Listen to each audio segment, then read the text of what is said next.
Mexican security forces have captured Ovidio Guzmán, an alleged drug trafficker wanted by the United States and one of the sons of former Sinaloa cartel boss Joaquín El Chapo Guzmán. The pre-dawn operation on Thursday set off gunfights and roadblocks across the western state's capital.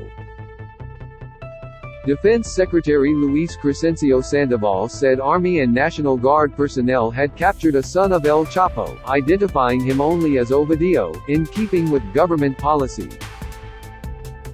Read more: Survivors' terrifying account of Idaho student murders. Ovidio Guzmán, nicknamed the Mouse, had not been one of El Chapo's better-known sons until an aborted operation to capture him 3 years ago. That attempt similarly set off violence in Culiacán that ultimately led President Andrés Manuel López Obrador to order the military to let him go. Thursday's high-profile capture comes just days before López Obrador will host U.S. President Joe Biden for bilateral talks, followed by their North American Leaders Summit with Canadian Prime Minister Justin Trudeau. Drug trafficking, along with immigration, is expected to be a top talking point.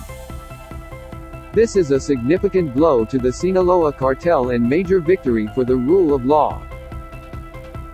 It will not, however, impede the flow of drugs into the U.S. Hopefully, Mexico will extradite him to the U.S., Mike Vigil, the D's former chief of international operations, said on Thursday. Vigil said Ovidio Guzmán was involved in all of the cartel's activities, especially the production of fentanyl. A 2018 federal indictment in Washington, D.C., accused the younger Guzmán of conspiring to distribute cocaine, methamphetamine and marijuana in the United States. The CDC said last July that more than 107,000 Americans had died from a drug overdose during the year ending January 2022, most of them involving opioids including illegally made fentanyl.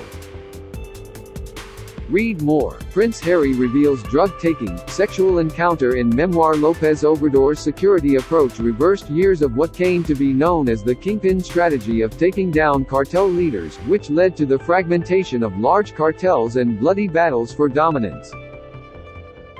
López Obrador put all his faith in the military, disbanding the corrupt federal police and creating the National Guard under military command.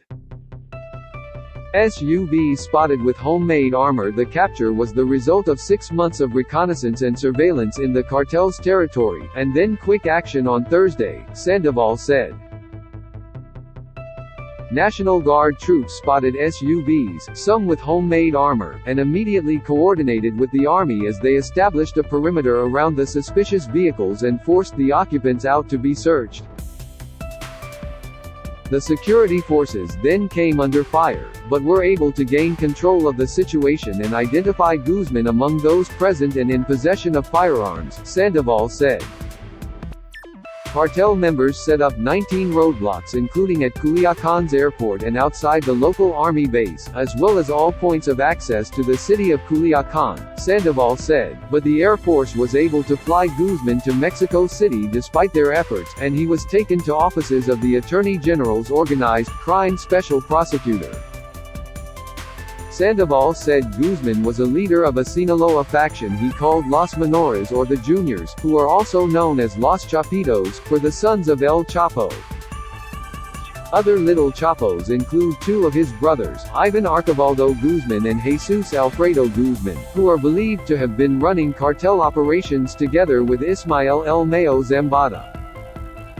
The Chapitos have been taking greater control in the cartel because Zambada was in poor health and isolated in the mountains, Vigil said. The Chapitos know that if El Mayo dies, the cartel is going to break apart if they don't have control, he said. It's going to be very important that the U.S. requests Ovidio's extradition quickly and that Mexico does it. U.S. Homeland Security investigations had posted a $5 million $7.4 million reward for information leading to the arrest and/or conviction of Guzmán early last year. Alleged cartel members responded to Thursday's operation by carjacking Culiacan residents and setting vehicles ablaze in the cartel stronghold.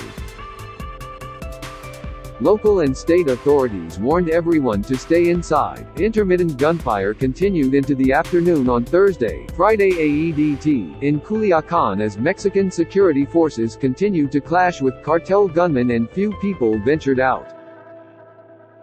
Airports there and in several other Sinaloa cities remain closed. Passenger plane hit with bullet in Operation Airline Aeromexico said in a statement that one of its jets was struck by a bullet on Thursday morning as it prepared for takeoff. Passenger video posted online showed people cowering on the floor of the plane. The company said passengers and crew were safe. Later, Mexico's Civil Aviation Agency said in a statement that an Air Force plane in Culiacan had also been hit with gunfire. In addition to the Culiacan airport, the agency said airports in Los Mochis and Mazatlan were also ordered closed and all flights canceled for security reasons. David Tellez was aboard that flight with his wife and children, preparing to return to Mexico City after visiting his in-laws. Their plane had been waiting for its chance to take off as two large military planes carrying personnel landed as well as 3 or 4 military helicopters. Marines and soldiers deployed along the perimeter of the runway.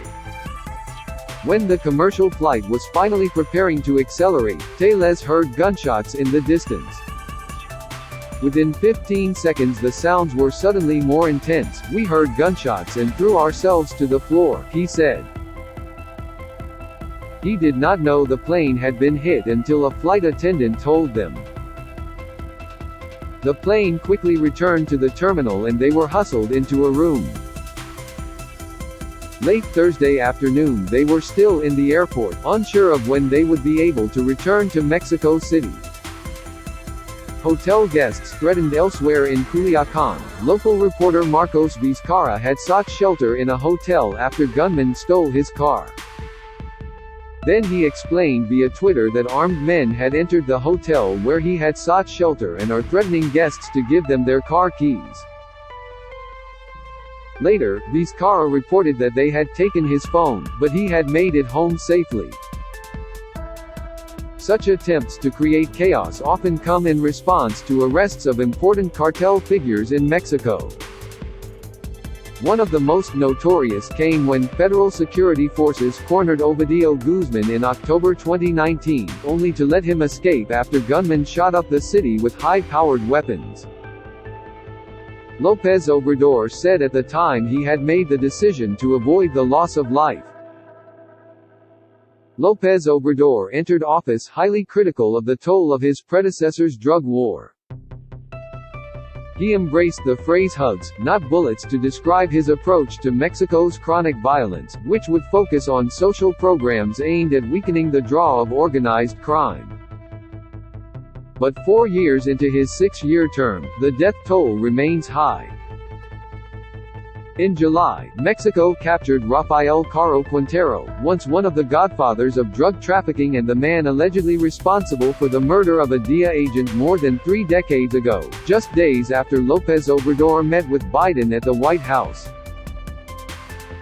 At the time, the capture was seen as a signal that Mexico could be willing to go after high-profile cartel bosses again, something López Obrador had been loath